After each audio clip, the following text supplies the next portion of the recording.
და განსაკუთრებით მნიშვნელოვანია, რომ დღევანდელი დისკუსია იმართება ევროინტეგრაციის საკითხზე, რომელიც წლების განმავლობაში იყო რელიგიის რანგში აყვანილი და დღესაც ხედავთ, რომ ჩვენმა პოტენციურმა რამდენიმე ვიზავიმ მსჯელობაც კი არაკონსტიტუციურად გამოაცხადა, დანაშაულად შერაცხა და განაცხადა, რომ ევროკავშირი ეს არის ისეთი ჭეშმარიტება, რომელიც განსჯას არ ექვემდებარება.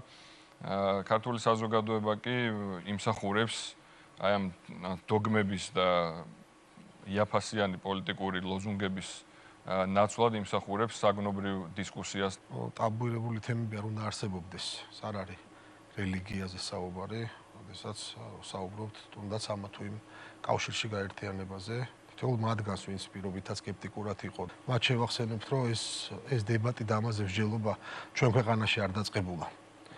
თუნდაც ყველასთვის ცნობილი, არ მინდა ძალიან შორეს რეტროსპექტივაში წავიდე, იფსოსის კვლევა, გავიხსენოთ კიდევ ერთი ძალიან რეიტინგული კომპანიის კვლევა, რომელიც ჩატარდა ევროკავშირის წევრ ქვეყნებში და სადაც ძალიან საგრძნობლად არის გაზრდილი ნიჰილიზმი ამ კავშირის მიმართ. ამაზეც ყველანი ვთანხმდებით და ჩვენ ეს ხელისუფლება ვართ, რომ ამას გააჩინა 78 მოხლი კონსტიტუციაში, ასე რომ ღირებულებითი თანხმდრა იმ ევროპასთან და იმ ევროპულ ღირებულებებთან, რომელთანაც ეს ევროპელი ხალხები იღწოდნენ და იყვნენ ამ კავშირში, სწორედ ეს ევროპა გვინდა ჩვენ და ზოგადად ეს დებატი ამაზე მსჯელობა სამწუხაროდ არის დღევანდელი იქაური მმართველი კლასის დამსახურება, მათი პოლიტიკის დამსახურება.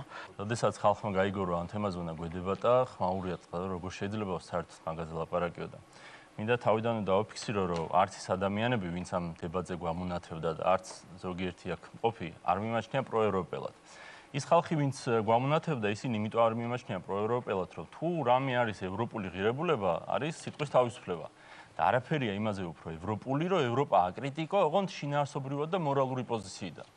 ხოლო ზოგიერთი ჩვენი სტუმარი იმიტომ არ მიმაჩნია ევროპელად, პროევროპელად, რომ მათ ძალაუფლებაში დარჩენის მიზნით გადაწყვიტეს, რომ ევროპისგან მტრის ხატი შეექმნათ. რა თქმა უნდა, აქაც შეიძლება იხტიბარი არ გაიტეხოთ და თქვათ, რომ ჩვენო პროევროპელები კი არ პროქართველები ვართ, მაგრამ ჩემთვის ამ ორ შორის დიდი განსხვავება არ არის. ევროპული ღირებულებები, როგორც უკვე ახსენეს, დიდწილად თანხმედრაშია ქართულ ღირებულებებთან. ილია ევროპელი ქართველი იყო, როდესაც თავისუფალ ვაჭრობას აქებდა და როდესაც წერა-კითხვას ავრცელებდა. ავთანდილი ევროპელი ქართველი იყო, მეფეს რო ეუბნებოდა, უნდა წავიდე, მეგობარს დავეხმარო. ზოგადად ქრისტიანობაც ევროპული ფენომენია, მიუხედავად ისა, რომ ქრისტე ისრაელში დაიბადა, ევროპაში აფასებენ მის სიტყვას ყველაზე მეტად. და ევროპის კრიტიკა ძალიან მისაღებიც უნდა იყოს და სწორიც. ოღონდ უნდა იცოდეს საიდან აკრიტიკებ. მაგალითად, ევროპას აკრიტიკოა იმაზე, რომ გარემოს რეგულაციების დაცვის გამო ეკონომიკა ჩაახშეს საკუთარი და ვეღარ ვითარდებიან. ოღონდ მათ რო ამაზე აკრიტიკებდე, შენ არ უნდა იღებდე ისეთ კანონებს, რომ 6 წლის მანქანაზე ძველი არ უნდა შემოიყვანო. ევროპას აკრიტიკოა იმის გამო, რომ სიტყვის თავისუფლება რაღაცნაირად მეორე პლანზე გადაწიეს და Facebook პოსტების გამო ხალხი ციხეში უზით. მაგრამ აქ მეორე მხარეს მაშინ შენ კოლეგებს არ უნდა ემუქრებოდე იმით, რომ დაგიჭერ თუ არ მაღიარებო. ამ სიტუაციიდან ევროპა გამოვა გამარჯვებული. ევროპა გამოვა უფრო ძლიერი. ოღონდ როგორ დავხვდებით ჩვენ?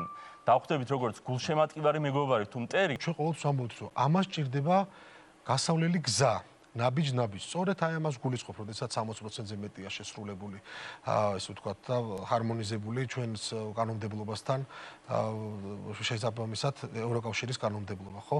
ამას ვსაუბრობთ, რომ ეკონომიკურად, სწორედ აი პრაგმატული პოლიტიკით, სამშვიდობო პოლიტიკით, როდესაც არის საუბარი და როგორც მიგვყავს დივერსიფიცირება მათ შორის ეკონომიკური მიმართულებებით და ინვესტიციებით, ხო? ყველა დიდი ქვეყნის ინტერესის შემოყვანა ჩვენ ქვეყანაში, რომ სწორედ ევროკავშირი იქნება თუ ნებისმიერი, ესე ვთქვათ, ეკონომიკური კავშირი არც ეკონომიკურ კავშირს არ ჭირდება, რომ მან მიიღოს წევრად ქვეყანა, რომელიც ესე ვთქვათ, არ არის ეკონომიკურად მდგრადი და წელში გამართული, ხო? ნებისმიერ სად რომ მიდიხარ კავშირში, შენ უნდა იყო წელში გამართული და სწორედ ამას ვაკეთებთ აი პრაგმატული პოლიტიკით. სწორედ ეს პრაგმატული პოლიტიკაა, რასაც თქვენ ბრძანებთ და კითხვაში ამბობთ, როდესაც ჩვენ საზოგადოებას ვეუბნებით სიმართლეს და არ ვერიდებით ამ სიმართლეს. როდესაც ჩვენ დღევანდელ ევროპულ ბიუროკრატიას ვეუბნებით, პროპაგანდას კი არ ვაწარმოებთ, ვეუბნებით, რა არის სიმართლე სიმართლე, სად არის სიმართლე და უბრალოდ ეუბნებით ჩაიხედეთ თქვენივე შეკვეთილ და დაკვეთილ დასკვნებში და კვლევებში. სად არის, სად პოზიციონირებს თუნდაც ეკონომიკით, თუნდაც სხვა დემოკრატიული მიმართულებებით ჩვენი ქვეყანა და ამის შემდეგ, როდესაც ვისმენთ იმ რიტორიკას, რასაც ვისმენთ, შემდეგ კითხვები უჩნდებათ ჩვენს ოპონენტებს, რომ თუმე როგორ ბედავთ, რომ საერთოდ შეგვიძლია კითხვა დაუსვათ ამ, ესე ვთქვათ, დღევანდელ მმართველ ელიტას ევროპაში.